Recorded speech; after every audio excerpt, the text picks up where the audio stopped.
Okay, good afternoon, students. Welcome back to math class. In straight line topic, so far we have done some formulas of straight line, equations of lines in different form. Horizontal line, you all know, equation is y equal to b. Then vertical line means x equal to a. Vertical line is a line which is parallel to y-axis, and horizontal line is a line which is parallel to x-axis. Then we have done slope-intercept form. Slope-intercept form is y equal to mx plus c, where m is the slope of a line and c is y-intercept. This is y-intercept. Okay, that is why it is called y-intercept form. Parallelly, we can also find x-intercept form, but this one is the main equation which we use directly, y equal to mx plus c. Coefficient of x here, when in this form, is called the slope of a line. And now, next one is slope point form, or you can say point slope form, or you can also say 1 point form. When the line passing through a point x0, y1, or you can say x1, y1, then equation of line is y minus y1 equal to m into x minus x1. And after that, 2-point form of a line, just replace m by 2-point form. You know when 2 points are given, what is the slope? y2 minus y1 upon x2 minus x1. So just like if you know the 1-point form, you can find 2-point form easily. After that, we have done intercept form of a line, that is x upon a plus y upon b equal to 1. And next one is in this form, intercept form, this a is x-intercept and b is y-intercept. X-intercept means line where it cuts the x-axis. And on the same way, y-intercept means line cut the y-axis. So that point is called x-intercept as well as y-intercept. Next one, last article we have done yesterday, that is normal form of a line. That is nothing but x cos omega plus y sin omega equal to p. What is omega here and what is p? P is the perpendicular distance of the line from the origin. Like this, if this one is the line, then p is the perpendicular distance drawn from the origin. This distance OA, this distance is P, and omega is the angle made by this perpendicular with the positive direction of x-axis. तो आपको मैंने बेटा कल last वैसे complete कर दिया था, फिर भी मैं जल्दी से इसको आपको क्लियर कर देता हूँ. What are the coordinate of point A? तो coordinate of point A means x coordinate means आपको बताया था यहाँ से triangle complete करो. Along this distance is x. So x upon p is cos omega. So this point become p cos omega. Circular coordinate भी कह सकते हैं हम. जब आपको पता रेडियस दिया हो और एंगल दिया होता था तो r cos omega and r sin omega. Same way पे p cos omega and p sin omega. Students, now you can use 1-point form of a line, because now you know that 1 point is given on the line, that is p cos omega and p sin omega. And second thing we want, that what is the slope of line. So we know what is the slope of OA. अगर बेटा आप OA line की slope देखें, so that is nothing but equal to angle made by OA with positive direction of x-axis. This line is x-axis and this line is y-axis. So it means angle made by OA with positive direction of x-axis is omega, inclination is omega. So slope is tangent omega. Clear? So parallelly you can find the slope of line L. अगर ये line L है, तो slope of L you know, because line L is perpendicular to slope of L. you can say line L, that is nothing but -1 upon slope of OA. So what is the slope of OA? That is minus tan omega. And this can be written, you can convert tan into sine upon cos. So this becomes minus cos omega upon sine omega. Now you can find the equation of line which passes through the point P cos omega and P sine omega. So you know the 1 point form of a line, that is y minus y1 equal to m into x minus x1. So here y1 is, what is y1? P sine omega. ये देख लीजिए. So y minus P sine omega is equal to, what is m?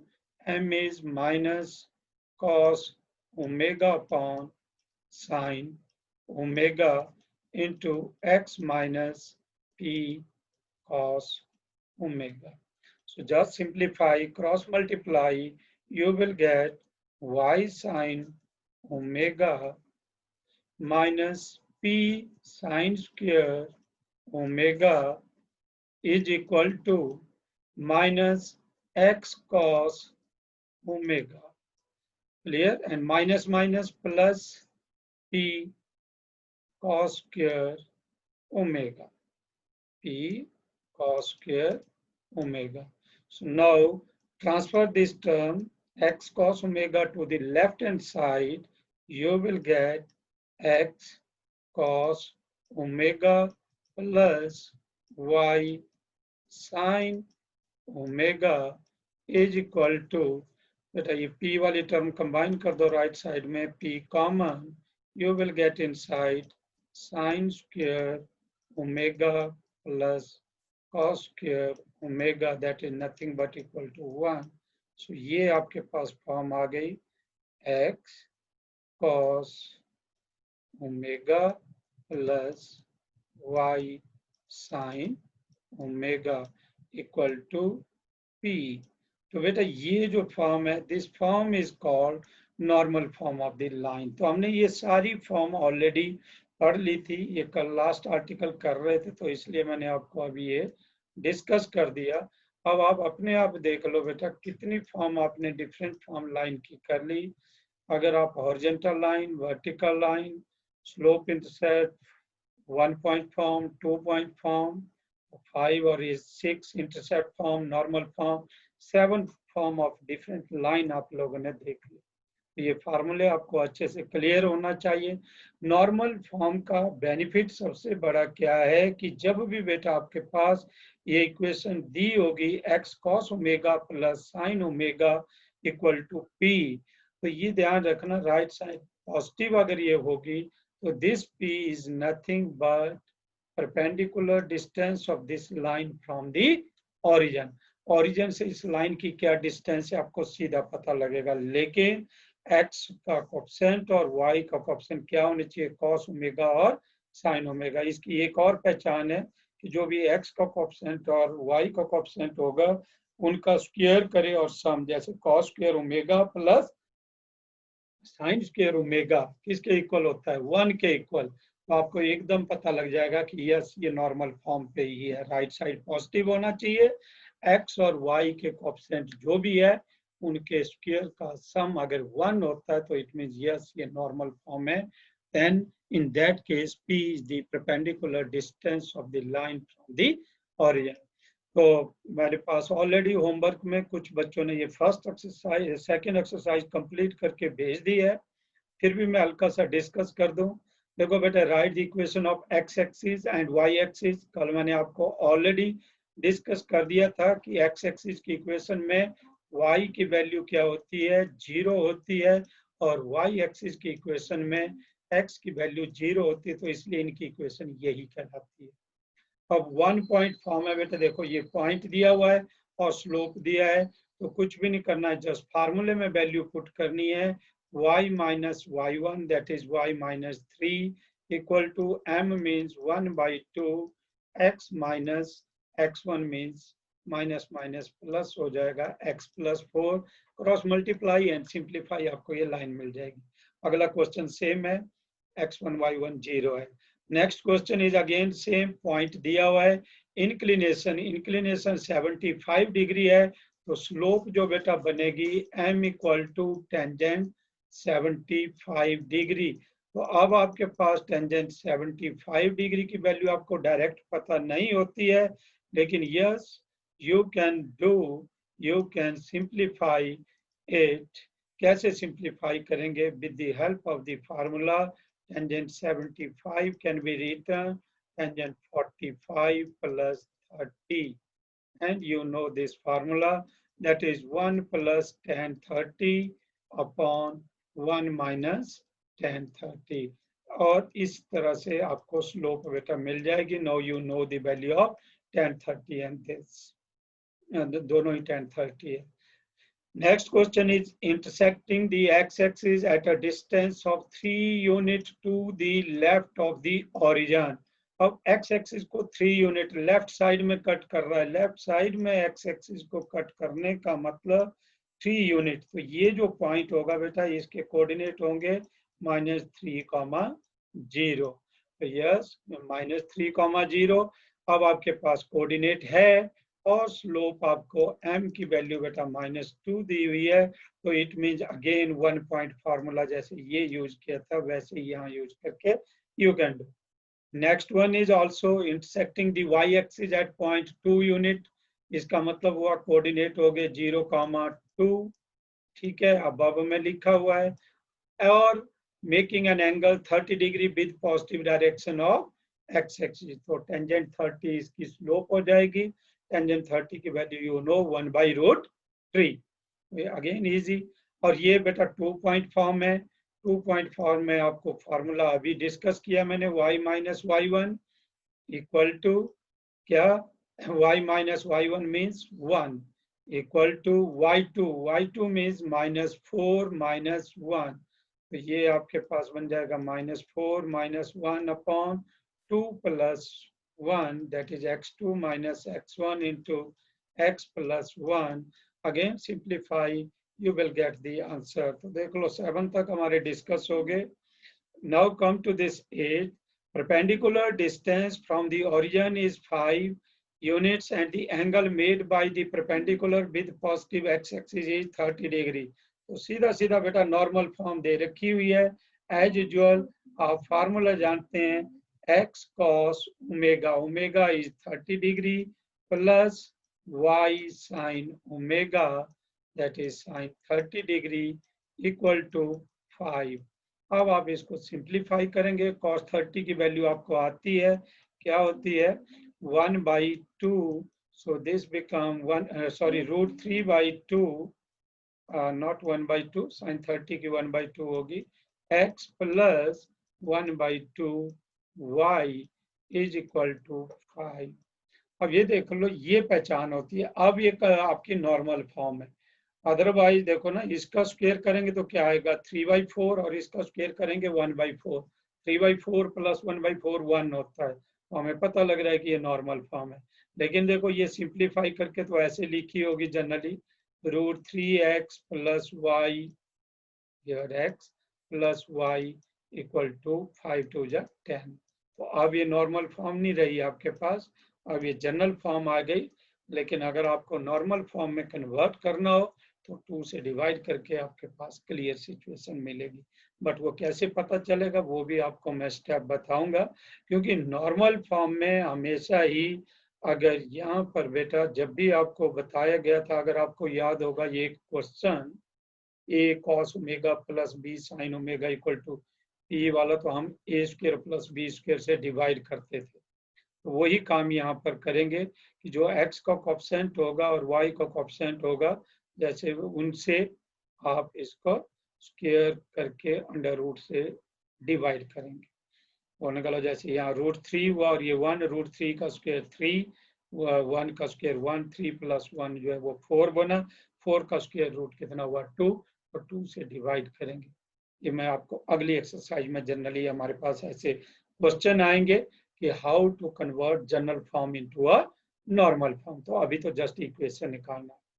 Next आपके पास देखो, the vertices of triangle are given, find the equation of median through the vertex are.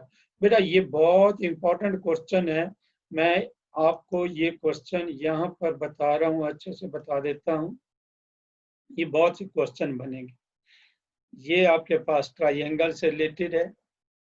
आपके पास 3 vertices triangle के given होंगे, A B C.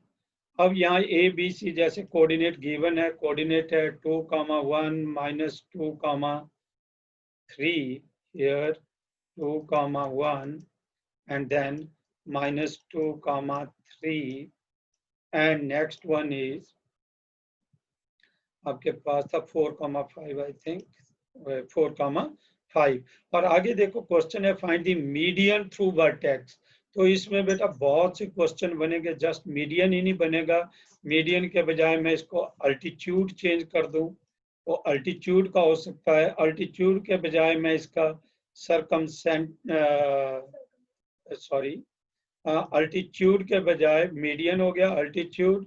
उसके बाद perpendicular bisector का पूछ लूं, परपेंडिकुलर बाइसेक्टर या फिर एंगल बाइसेक्टर, एंगल बाइसेक्टर। तो बोलने का मतलब ये 4 क्वेश्चन मैं आपको इसके बताऊं।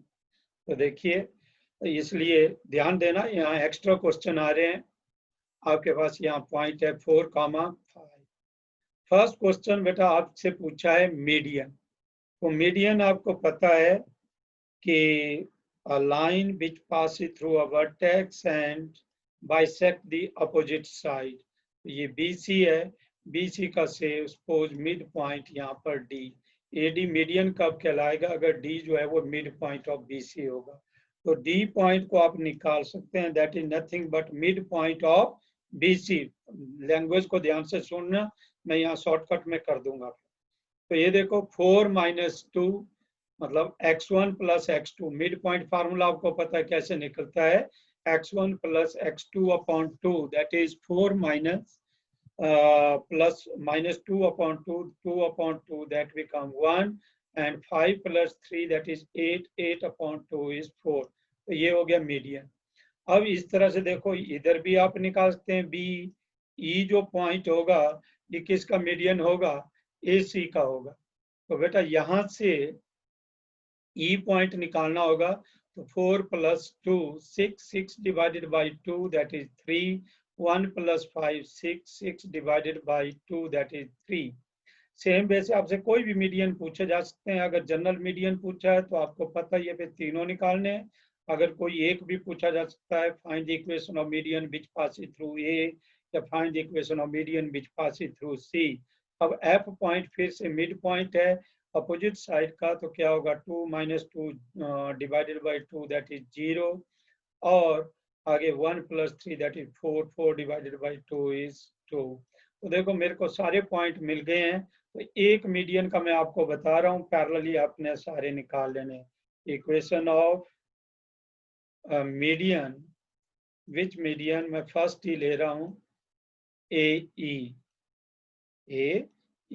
अब बेटा AE मीडियन की अगर इक्वेशन निकालनी हो तो कैसे निकालेंगे आप लोग? AE नहीं, AD मीडियन, AD।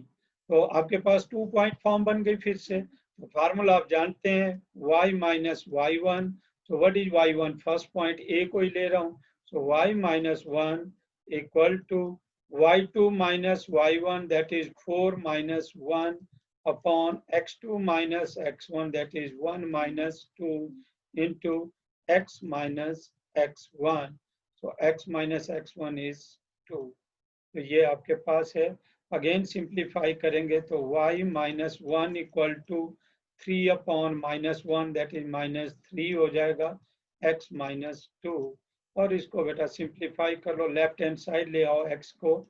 तो 3x + y -1 को राइट साइड ले जाओ, ये इधर बना 3 × 2 = 6 या लेफ्ट ही लाना तो ले आओ इसको। 3 × 2 = 6 प्लस के बने माइनस आएगा -6 और -1 है तो ये -7 बन जाएगा इक्वल टू 0। तो ये आपके एक मीडियन की इक्वेशन निकल गई। पैरेलली बेटा आप अनदर मीडियन की भी निकाल सकते हैं, BE की इक्वेशन निकाल सकते हैं। सेम वे पे सी एफ की इक्वेशन भी निकाल सकते हैं।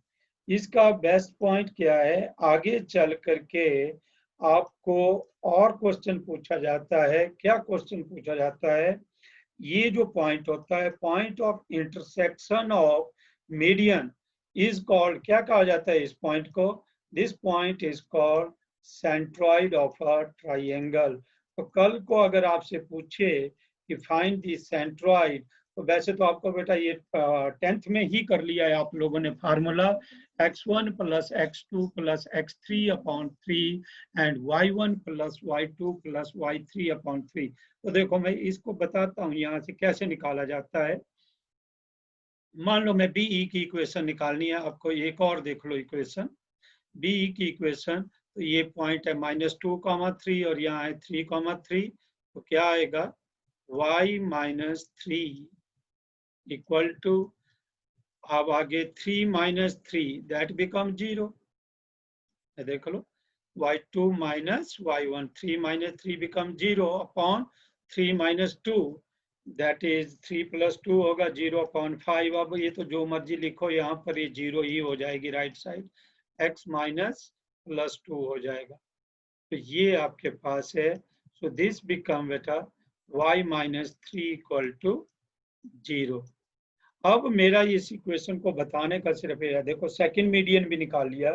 जब मेरे पास 2 मीडियन निकल जाते हैं तो वहां से मैं इन दोनों इक्वेशनों को सॉल्व कर लूंगा। अभी तो इजी वे है, एक इक्वेशन ये भी एक्स वाई में आ सकती थी, तो आपने 10th क्लास में सीखा है कि how to find the point of intersection.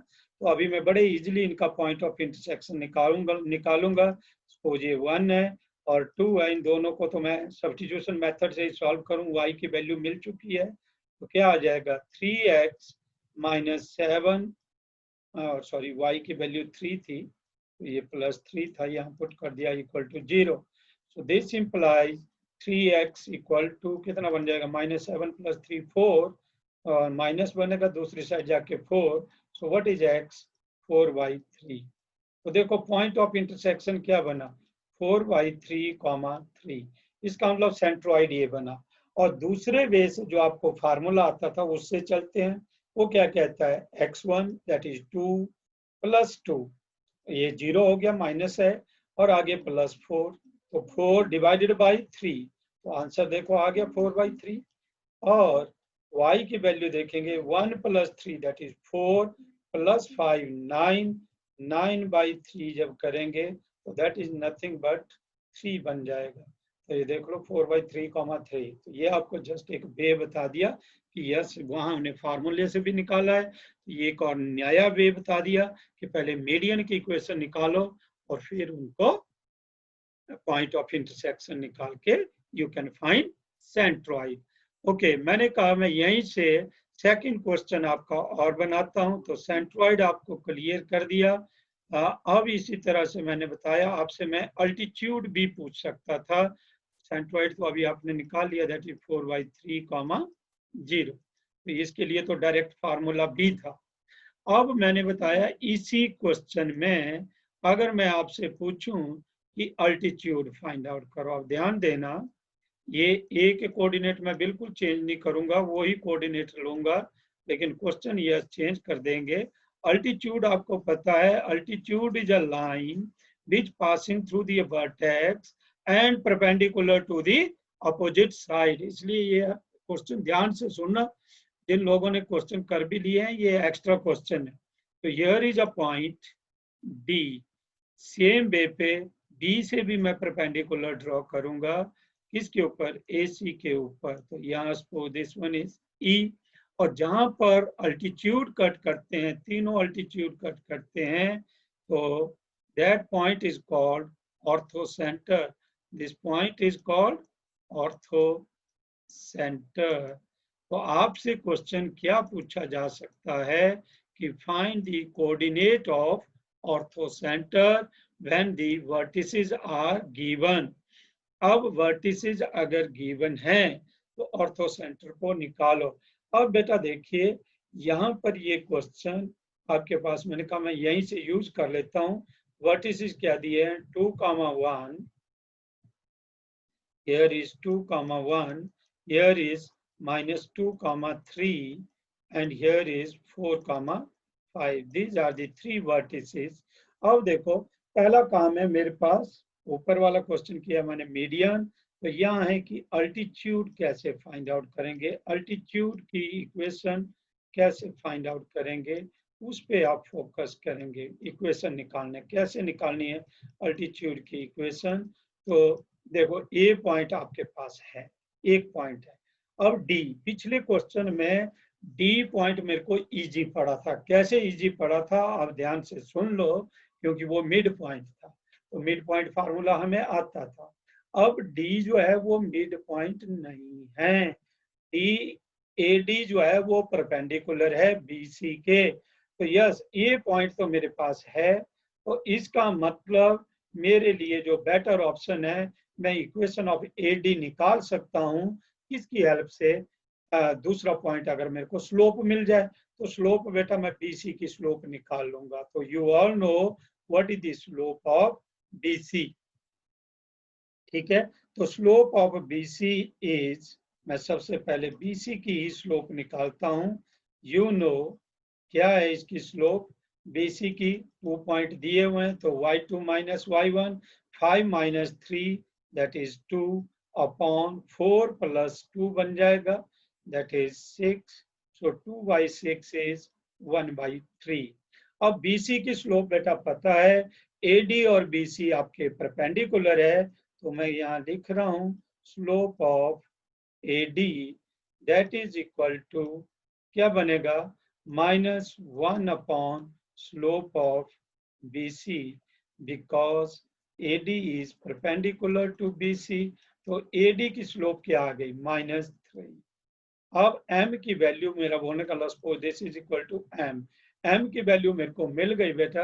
अगर m की वैल्यू मिल गई है, स्लोप मेरे को मिल गई, तो इसका मतलब a पॉइंट मेरे पास है, तो मैं इक्वेशन AD की फाइंड आउट कर सकता हूँ।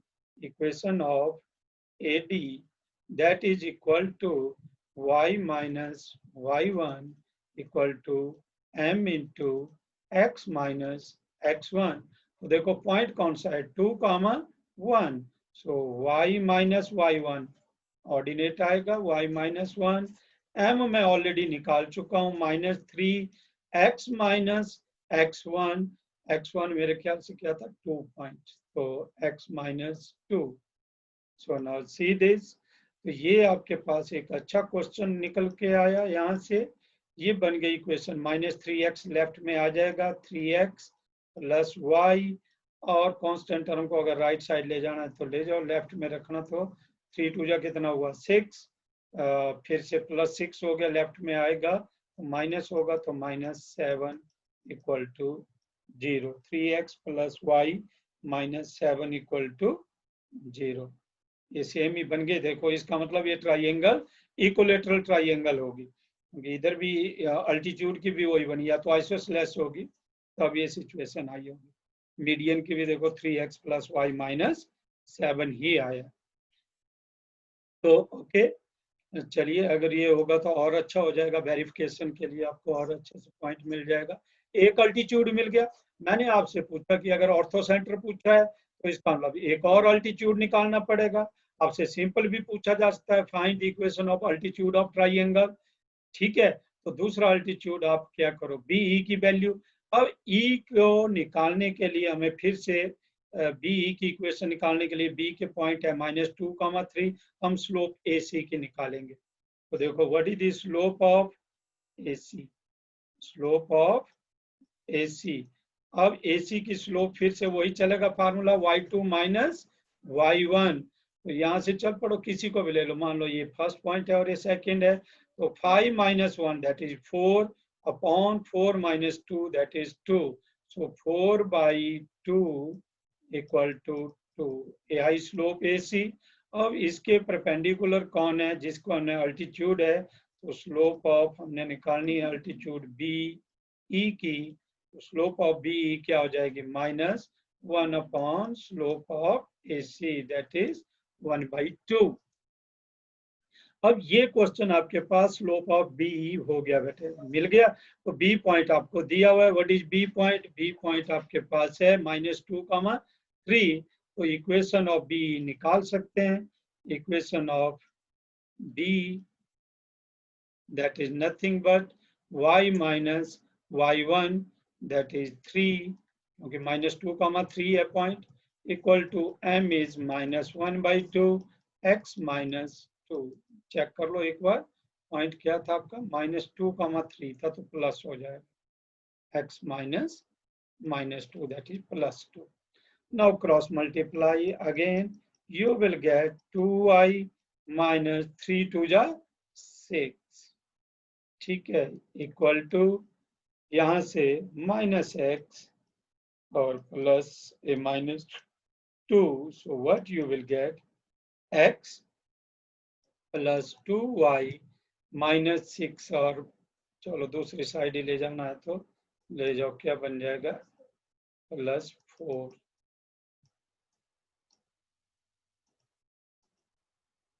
तो ये 4 के इक्वल. ठीक हो गया. तो आई think you got this point. तो ये दूसरी इक्वेशन निकल गई. देखो अब मैं कह रहा था कि शायद इक्विलेटरल ही होगी, बट ये इक्विलेटरल नहीं है.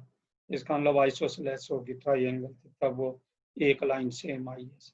अल्टीट्यूड में AD सेम आया और सेम वे पे मीडियन भी AD था. तो ये हो सकता है ये दो लाइनें इक्वल होंगी. तो बी की इक्वेशन डिफर कर गई. अभी बी की पहले आपके पास इजी इक्वेशन थी, y इक्वल टू 3. तो अब बेटा मेरे पास दोनों इक्वेशन आ गई. कौन कौन सी, एक AD और दूसरा B, मतलब AD और BE. AD हमारे पास क्या थी, 3x plus y equal to 7.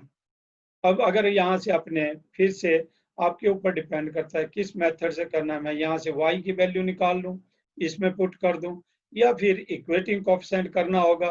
तो ऊपर वाली इक्वेशन को 3 से मल्टीप्लाई करना पड़ेगा और माइनस करना पड़ेगा. माइनस करके बेटा क्या आ जाएगी, 3x से 3x कैंसिल हो जाएगा. 3 2 जा 6y, 6y माइनस y कितना होगा, 5y हो जाएगा. 3 4 जा 12, तो ये 12 माइनस 7 कितना होगा, 5 होगा.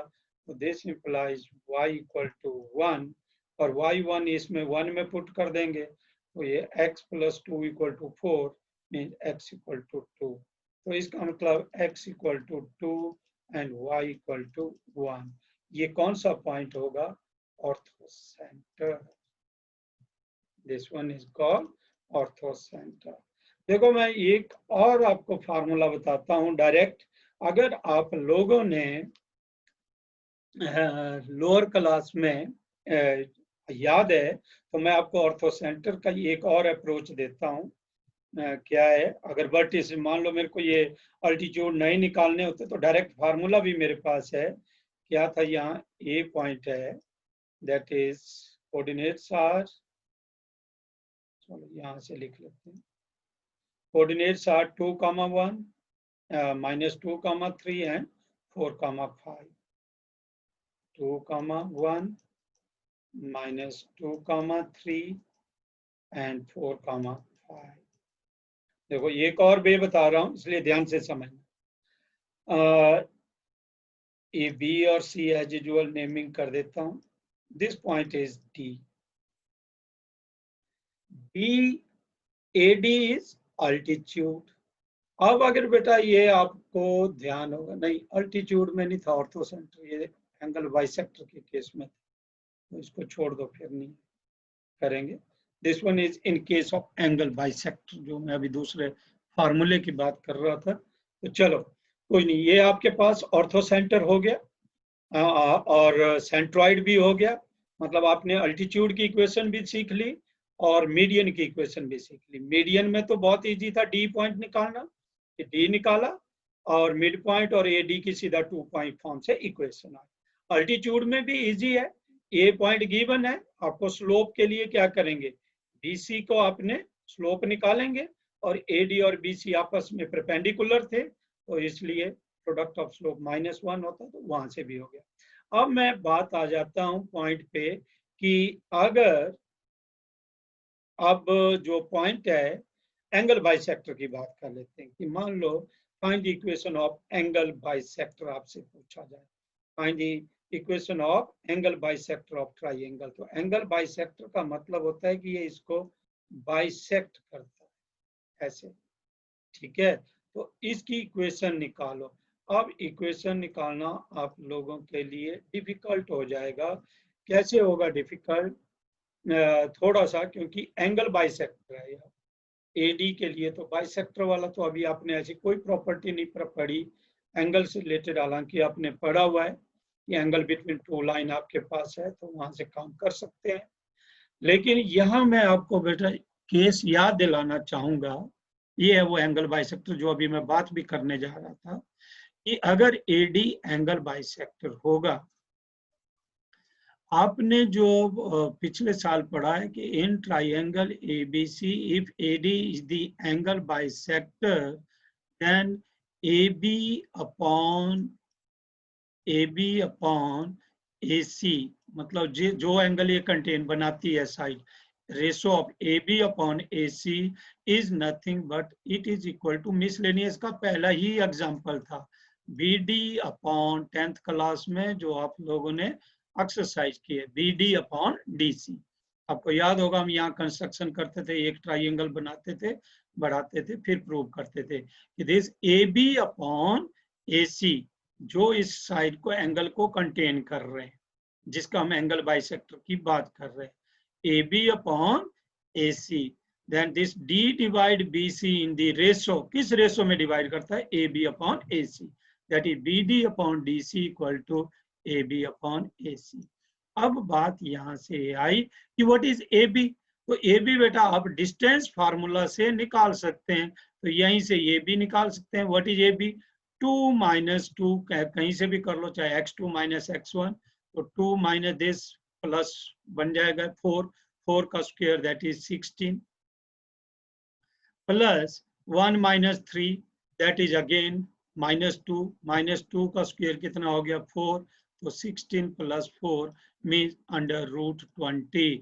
अंडर रूट 20 को हम लिख सकते हैं 2 रूट 5, ठीक है। सेम वे से AC को निकाल सकते हैं। AC को अगर निकालेंगे डिस्टेंस फार्मूला से, तो ये भी बन जाएगा 4 माइनस 2 दैट इज 2, 2 का square 4, and 5 minus 1 that is 4, और ये 4 का स्क्वायर दैट इज 16। ये देखो मैंने कहा था ना कि कहीं ना कहीं ये आइसोसेलेस ट्राइंगल, दो साइडें इक्वल बन गई इसके। देखो under root 20 is again 2 root 5। तो ये बेनिफिट हुआ देखो इसमें, क्योंकि ये साइड भी 2 रूट 5 है, ये साइड भी 2 रूट 5 है, तो आपका इसका मतलब D मिड पॉइंट ही है। क्योंकि ये जो रेशो बनेगी, ये रेशो क्या बनेगी? AB आपका 2 रूट 5 है और AC भी आपका 2 रूट 5 है, तो ये कैंसिल करके 1:1 हो गया। तो इसका मतलब अगर 1:1 हो गया तो D is nothing but this one is the mid point. अगर D मिड पॉइंट आ गया तो फिर आप इसको तो वैसे ही निकल जाएगा क्या? 4 minus 2 that is 2/2 1, and 5 minus 3 that is 5 plus 3 8, 8 divided by 2 4।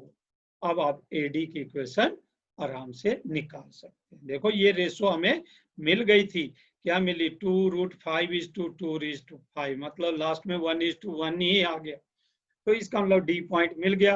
और AD की इक्वेशन तो अब आपको मैंने बताया, ये अल्टीट्यूड भी होता है, ये एंगल बाइसेक्टर भी होता है, और ये मीडियन भी होता है। तो सेम आएगी वही इक्वेशन जो हमने 2 पॉइंट फॉर्म से ऊपर निकाली थी, क्या?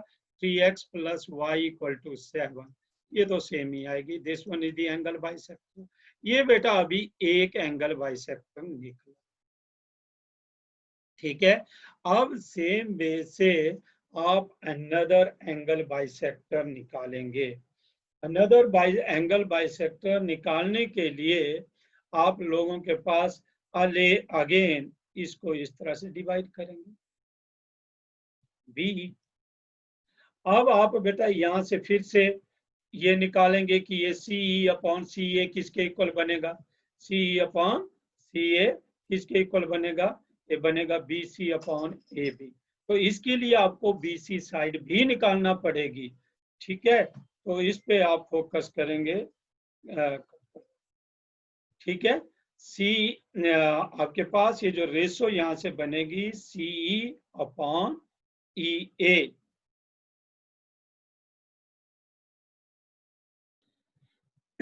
ओके, तो अब हम बात कर रहे हैं कि how to find the equation of B.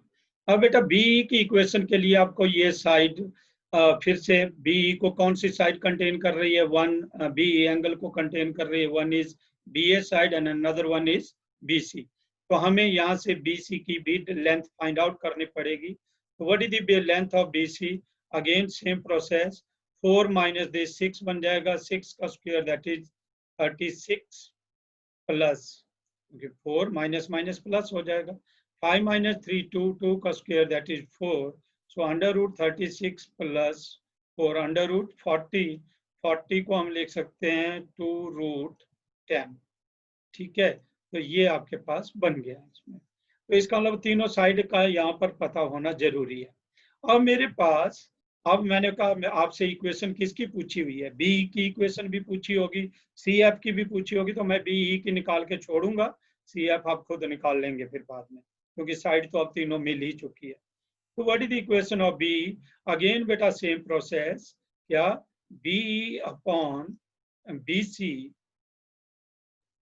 Is equal to opposite side की जो रेशो बनी CE upon EA, CE upon EA।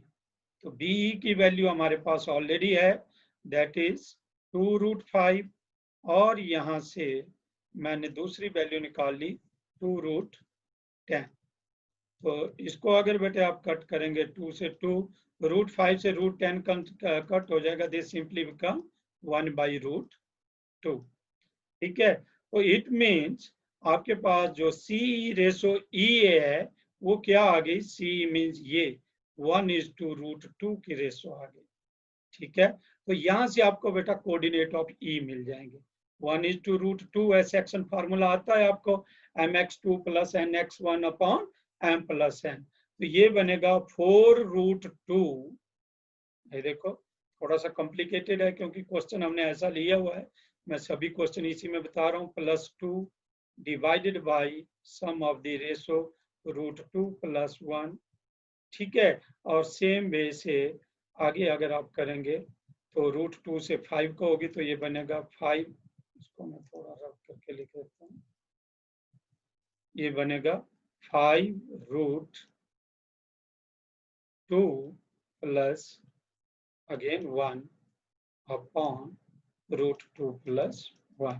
तो ये पॉइंट हालांकि कॉम्प्लिकेटेड जरूर आया, तो इसका मतलब जब आप इसको 2 पॉइंट फॉर्म करेंगे, देखो BE की इक्वेशन है, 2 पॉइंट फॉर्म से निकालेंगे तो थोड़ी सी कैलकुलेशन अब कॉम्प्लिकेटेड होगी, but you can find BE। और जैसे ही BE मिल जाएगा तो आपके पास क्या मिल जाएगा फिर, मतलब altitude, sorry angle bisector BE मिल गया, दोनों एंगल बाइसेक्टर मिलने से आपको ये पॉइंट जिसको हम इन सेंटर कहते हैं, पॉइंट ऑफ इंटरसेक्शन मिल जाएगा। इसको बेटा मैं थोड़ा सा डायरेक्ट फार्मूला भी आपको बता देता हूँ। डायरेक्ट फार्मूला क्या बनता है, देखो यहीं से समझाते हैं इसको। सपोज ये लेंथ, जैसे अभी A के अपोजिट ये लेंथ आपने देखी A है, और सपोज B के अपोजिट A के अपोजिट B के अपोजिट की लेंथ B है, और C के अपोजिट की लेंथ C है। ठीक है, और ये पॉइंट क्या है, D है। तो आपको अभी बताया कि जो AD BD रेशो DC होती है वो क्या होती है, C:B होती है। ये मैंने अभी आपको बताया। अगर ये C:B होती है रेशो, तो D के कोऑर्डिनेट हम निकाल सकते हैं। What are the coordinate of D? देखो मैं इसको अब जनरल में ले गया, ये x1 है, ये y1 है, और यहाँ आपका x2 है, और ये y2 है, और यहाँ x3, y3 है। ठीक है, तो मैं कोऑर्डिनेट ऑफ D को देने जा रहा हूं आपको कि what are the coordinate of D। ध्यान से समझना, कोऑर्डिनेट ऑफ D, क्योंकि अभी बताया एंगल बाइसेक्टर जब होता है तो ये किस रेशो में डिवाइड करता है, अपोजिट साइड को, साइड कंटेनिंग दी एंगल कंटेनिंग दी साइड। तो ये कंटेन कर रहे थे C और B को।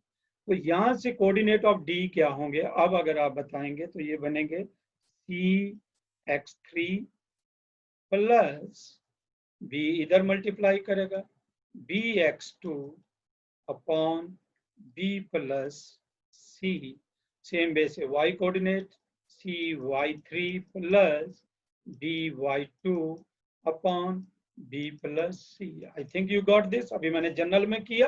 अब आपको ये वर्टिस दिए होंगे, डिस्टेंस नहीं दी होगी तो आप डिस्टेंस फार्मूला से तीनों लेंथ निकाल सकते हैं। उनको मैंने सिंबल में कहा है कि ये लेंथ ए है, ये वाली बी है इधर की, और एक सी है। ठीक हो गया। अच्छा चलिए, अगर ये आपने पहचान लिया तो यहां से इसी तरह से मैंने कहा बीई बनेगा। ठीक है, अब मैं बीई तक नहीं जा रहा हूं, मैं यहीं तक आ जाता हूँ, इसी पॉइंट तक।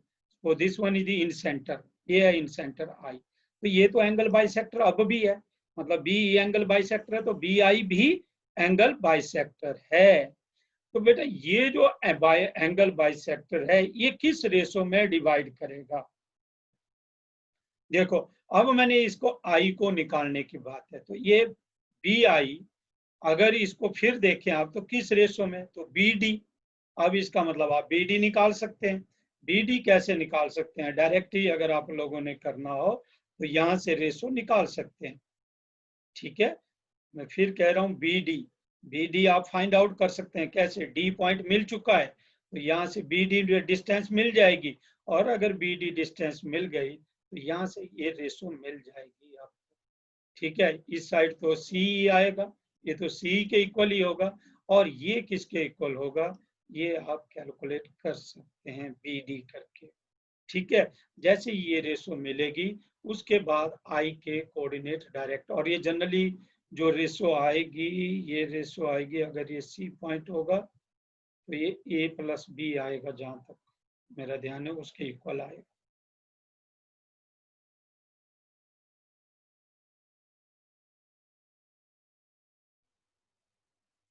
ठीक है, या फिर मेन ही है। बोलने का मतलब इस केस में जो आपका फार्मूला है वो क्या बनेगा एक्चुअल में, यहाँ से निकाल के रेशो आपको निकालना पड़ेगी, फिर बी डी को तो डिस्टेंस फार्मूला से ही निकाल पाएंगे कि क्या ये डिस्टेंस आएगी।